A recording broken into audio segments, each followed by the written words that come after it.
강지연의 코인 정보방 무료로 입장하실 분들은 하단 링크를 통해 참여 가능하십니다. 안녕하세요. 오늘의 코인 뉴스 강지연입니다. 오늘 보실 종목은 리플 코인인데요. 어제 FTX발 청산 물량에 대한 공포로 암호화폐 시장이 급락하는 모습을 보여줬었는데요. 오늘 영상에서는 FTX 청산 물량에 대한 공포, 그 가격 하방 압력이 어디까지 열려 있는지, 그리고 오늘 저녁 SEC 미 청문회가 예정되어 있습니다. 암호화폐 발언에 대해서 거부한 내용, 그리고 다수의 분석가가 이제 곧 불장이 온다라고 언급한 내용을 말씀드리도록 하겠습니다. 영상 끝까지 시청해 주시고요. 구독과 좋아요 꼭 한 번씩만 눌러주시면 감사하겠습니다. 영상 본격적으로 시작을 하면요. 저번 주 나와줬던 주말 속보죠. FTX발 악재에 우리 리플 0.47달러 선 후퇴했다라는 기사입니다. 토요일에 나와줬던 속보에서 FTX발 매도 압력에 대해서 가능성을 제기했었습니다. 이후 어제 나왔던 속보에서는 FTX 매도 압력이 크게 우려한 사항은 아니다라는 기사가 나와줬었는데요. 우선 리플의 물량을 보시면 우리나라 금액으로 약 400억 원 금액 정도의 수준인데요. 큰 금액은 아니긴 합니다. 그런데 중요한 대목은 여기입니다. 비트코인과 이더리움의 물량이 적지 않지만 그렇다고 수십억 달러 수준은 아니다. 이는 시장에서 충분히 흡수할 수 있다라고 되어 있습니다. 흡수 가능한 물량이라는 건 거래량이 터져줬을 때 가능한 부분이죠. 최근 암호화폐 시장의 움직임을 보시면요. 지금 5월 FTX 사태 당시 때보다 거래량이 지금 줄어든 부분 확인된다라는 기사입니다. 그런데 여기 추이를 보시면요. 올해 5월입니다. 이때 이만큼의 거래량이 터져줬었는데 지금 현재는 어디죠? 지금 현재 그때의 거래량도 나와주지 않고 있다. FTX 사태 이후로 최저의 거래량이 나와주고 있다라는 겁니다. 그렇다라는 건 조금의 매도 압력이 생기게만 해도 하방 압력 크게 받을 수 있다라는 의미이죠. 폭락한다라는 얘기가 아니라 하방 압력이 열려 있다라는 얘기를 한 겁니다. 그래서 비트코인 어떤 움직임 만들어줬었나요? 지금 현재 어제 날짜로 이 FTX발 악재에 대한 공포심으로 개인 투자자들이 지금 매도를 던졌던, 여기 보시면 하방 압력 크게 받았었고 다시 재차 복구해주는 움직임 만들어줬습니다. 지금 이렇게 단번에 급등이 나와줬다라는 건 저점에서 물량을 확보한 세력이 있다라는 얘기가 되는 거죠. 그러면 지금 물량들 다 받아가고 흡수를 했습니다. 다시 한번 하락 흐름 만들어주고 있죠. 지금 현재 우리 리플 또한 어떤 움직임 가져가고 있나요? 640원 라인 단가까지 하락 흐름 만들어줬었고 다시 끌어올려줬다가 다시 한번 하락 흐름 만들어주고 있습니다. 또다시 저점일 때 물량을 매집해 나가는 세력들이 있을 거라는 얘기예요. 그렇기 때문에 오르락 내리락 이런 움직임 가져갈 수 있기 때문에 우리는 지금 현재 구간에서 그냥 매수가 들어가시면 안 되고요. 13일 매도 압력이 생기기 전에 하락 흐름은 당연한 수순이다라는 겁니다. 이것도 눈치 싸움이거든요. 남들이 팔기 전에 먼저 매도를 해야 내가 수익을 챙길 수 있다라는 거예요. 그렇기 때문에 어제 영상에서 큰 폭락의 우려는 아니긴 하지만 하락하는 건 팩트다 말씀드렸습니다. 그래서 어제 날짜로 제가 운영하고 있는 코인 정보방 입장하셨던 분들은 리플이 하락하기 전에 미리 670원 라인 단가에서 비중 조절해 드렸습니다. 그리고 또다시 저점 라인 단가 640원 라인 단가죠. 여기 지지 라인, 이 라인 단가에 제가 추가 매수 잡아드리면서 이전에 그냥 머물렀던 사람들보다 더 추가적으로 우리 리플 같은 가격에 물량을 더욱더 확보해 나가셨다라는 겁니다. 그냥 여기에서 머물러 있으신 분들보다 물량은 더 늘고 평균 단가는 낮춰가는 움직임 만들어냈다라는 거죠. 우리 리플은 단기적인 관점으로 접근할 코인이 아니기 때문에 때에 따라 외부적인 요인에 맞춰서 비중을 조절하시면서 움직여야 된다 말씀드렸습니다. 그래서 그냥 홀딩하셨던 분들은 아무런 변화가 없지만 비중 조절하면서 대응하셨던 분들은 지금 어떤가요? 저점 매수, 추가 매수 들어가시면서 기존 물량보다 더 늘어난 물량을 확인하실 수가 있을 겁니다. 그렇기 때문에 비중 조절이 그만큼 중요하다 말씀드리고 있는 이유입니다. 그래서 상단의 전화번호 010-6531-7908번으로 숫자 0번 보내주시거나 하단 링크를 통해서 제가 운영하고 있는 코인 정보방 입장하시면요. 우리 리플 신규 매수가, 추가 매수가 들어가는 비중까지 맞춰서 모두 잡아드리도록 하겠습니다. 우리 리플은 저점일 때마다 물량 모아가셔야 된다 말씀드렸죠. 이렇게 올라가는 차트 없습니다. 올라가면 조정받고 올라가면 조정받으면서 올라가요. 이런 식으로 우리는 비중을 조절해 나가시면서 물량을 확보해 나가셔야 됩니다. 많은 암호화폐 전문가들이 2024년도에 가격 폭등을 예상하고 있습니다.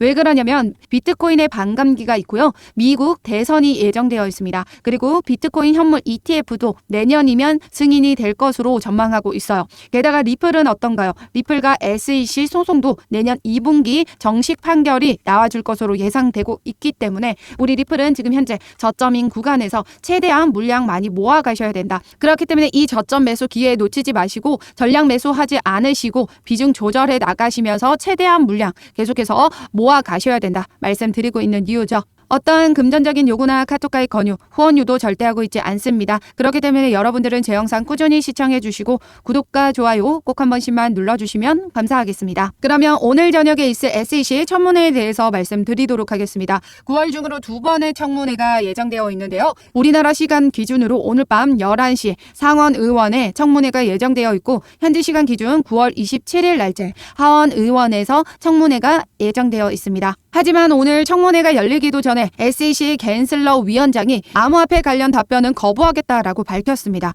지금 여기 내용을 보시면요. 오늘 상원 청문회에서 암호화폐 소송권 언급 불가하다라는 내용을 얘기했는데요. 지금 SEC 위원장이 사전 제출한 준비 발언문을 통해서 암호화폐 관련해서 SEC의 성과를 논의하게 된 것은 기쁘지만 진행 중인 소송과 관련해서는 언급하기 힘들다는 점을 양해해달라고 강조를 했습니다. 지금 이 내용은 SEC의 성과를 논의하는 자리에서 암호화폐의 언급을 거부한다라는 건 그 자리에서 아무런 이야기도 하지 않고 시간만 보내고 오겠다라는 얘기인 거예요. 상원과 하원 이 두 모든 의원들이 비난할 것을 알고 있는 이 갠슬러가 미리 먼저 언급을 하지 않겠다. 발언을 한 거죠. 선수를 친 겁니다. 그렇다고 상원 의원에서 이 갠슬러의 비난을 안 할까요? 무조건 할 수밖에 없겠죠. 지금 여기 보시면 상원 의원 SEC 암호화폐 혁신 짓밟았다라고 합니다. 이미 상원과 하원에서 비난이 빗발치고 있죠. 하원은 공화당이 우세합니다. 상원은 어디죠? 민주당이 우세해요. 이 민주당이 우세한 이 상원에서도 이런 발언이 나와줬어요. 암호화폐 혁신을 짓밟았다고. 내용을 보시면 미국에서 투자하고 확장하려는 암호화폐 기업들은 더 유리한 환경을 찾아 해외로 눈을 돌릴 수밖에 없다 라고 합니다. 이건 뭐 이미 진행된 부분이죠. 여기 보시면 바이든 행정부 미국 블록체인 산업 죽였다. 리플 공동 설립자 크리스 라센도 이렇게 얘기를 했습니다. 바이든 행정부는 미 크립토 패권 상실을 불렀고 블록체인 업계의 발전을 저해시켰다. 크립토 산업의 패권을 미국에서 영국, 싱가포르, 두바이로 뺏긴 부분이고 이미 암호화폐 기업이 떠난 샌프란시스코는 공실률이 치솟았다 라고 합니다. 이 SEC의 무분별한 규제에 못 이겨서 결국에 다수의 암호화폐 기업들이 떠났습니다. 힘없는 암호화폐 기업들은 떠날 수밖에 없었어요. 그런데 리플 CEO 브래드 갈링하우스는 이렇게 이야기를 하죠. Have you been talking with your industry peers over the last 24 hours? That this is the first time the SEC has lost a crypto case. It's because, I think the SEC has been a bully and they've gone after weak players who couldn't mount a proper defense.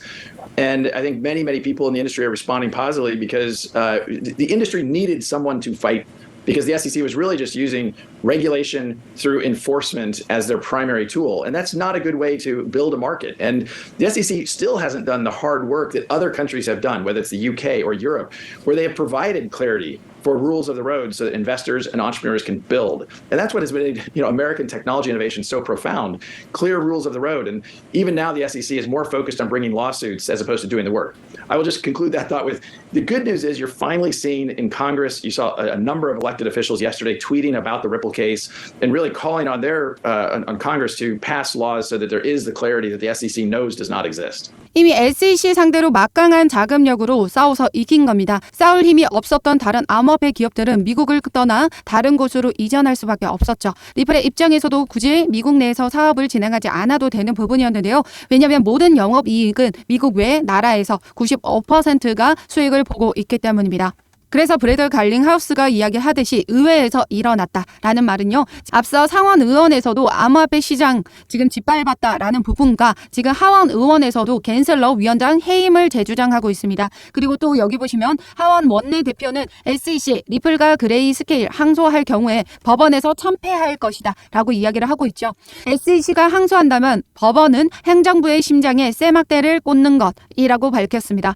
심장에 쇠막대를 꽂는다는 의미는 영미권 에서 무엇인가를 끝장낼 때 관용적으로 사용하는 표현이다라고 합니다. 결과적으로 중간 항소, 우리 리플과의 중간 항소도 기각이 될 수밖에 없다라는 거예요. 최근 SEC가 요청한 중간항소 신청에 따라 리플은 중간항소 신청에 대해서 기각 요청을 한 부분이고요. 이 기각 요청에 따라서 SEC는 반론 답변을 제출해야 했습니다. 이제 모든 자료가 취합이 됐고 앞으로 토레스 판사의 결정만 남아있는 상황입니다. 토레스 판사가 승인을 해줘야 바로 다음 이 순회 항소 법원으로 이번 사건이 넘어가게 된다라는 거죠. 결국 토레스 판사의 손에 달려있고 지금 현재 토레스 판사가 어떤 결과를 나와줄 거냐. 지금 계속해서 SEC가 이 토레스 판사에 대해서 판결이 틀렸다고 주장을 하면서 비난을 하고 있습니다. 미국에서의 법은 매우 권위적인 위치에 있는데 거기에 정면 도전을 한 것과 다름없는 부분이고요. 토레스 판사가 중간 항소를 받아준 이유는 바로 여기에 있죠. 이전에 친 리플 변호사도 이렇게 이야기를 했습니다. 토레스 판사는 중간 항소 신청을 인용 받아줄 것으로 전망한다. 그 이유가 바로 자신의 판결이 틀리지 않았다라는 걸 명확하게 하기 위함이다라는 거예요.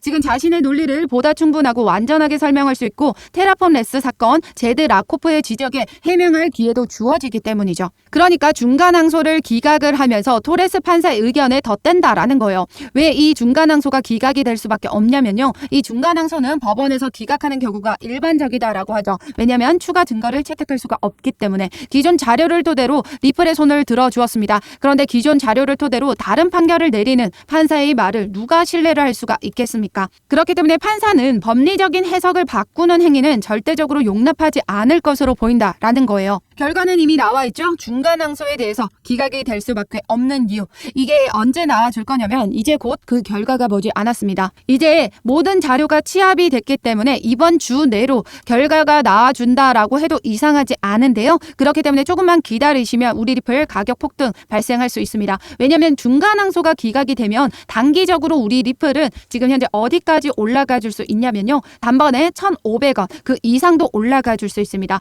왜냐하면 이전에 이렇게 상승력을 가져갔던 것도 약식 판결에서 승리를 거둬들였습니다. 근데 한 가지 불확실성이 남아 있었죠. 왜? SEC에 대한 항소 부분. 그런데 중간 항소가 기각이 된다라는 건요. 정식 판결에서 우리 리플의 승리로 마무리가 된다라는 얘기가 되는 거예요. 그리고 정식 판결까지는 SEC 단 한 차례 어떤 행동도 해낼 수 없습니다. 정식 판결이 나와준 이후로 항소가 가능하다라는 거예요. 그렇기 때문에 중간 항소에 기각이 된다? 그럼 결과적으로 엄청난 가격 폭등. 지금 단기적으로 1,500원까지 도달해 줄 수 있다라는 거예요. 그렇기 때문에 우리 리플은 지금 현재 외부적인 요인으로 인해서 하방 압력 받고 있고 지금 현재 다시 지지를 받아주고 있습니다. 그러면 우리는 언제 어떻게 매수를 잡고 들어가셔야 될까요? 전략 매수 의견 드리고 있지 않습니다. 계속해서 외부적인 요인들이 많이 남아 있어요. 그렇기 때문에 비중을 조절해 가시면서 우리는 물량 확보해 나가셔야 되고 중간 항소 기각됐다라는 소식이 나와주자마자 그때는 비중 최대한 많이 높여가시면서 우리는 리플 매수해 나가셔야 됩니다. 그 모든 자료를 상단의 전화번호 010-6531-7908번으로 숫자 0번 보내주시거나 하단 링크를 통해서 제가 운영하고 있는 코인 정보방 무료로 입장 가능하십니다. 우리 리플 신규 매수가, 추가 매수가, 들어가는 비중까지 맞춰서 모두 잡아드릴 거고요. 어떠한 금전적인 요구나 카톡가입 권유, 후원 유도 절대 하고 있지 않습니다. 우리 리플은 장기적으로 매집해 나가야 되기 때문에 효과적인 매매 대응을 통해서 비중 조절해 나가실 거예요. 그 비중 조절이 그만큼 중요하고 최대한 물량을 많이 모아갈 수 있는 매매 방법이기 때문에 오로지 정보 공유 목적만을 가지고 운영하고 있기 때문에 어떠한 부담감 없이 그냥 들어오시면 되십니다.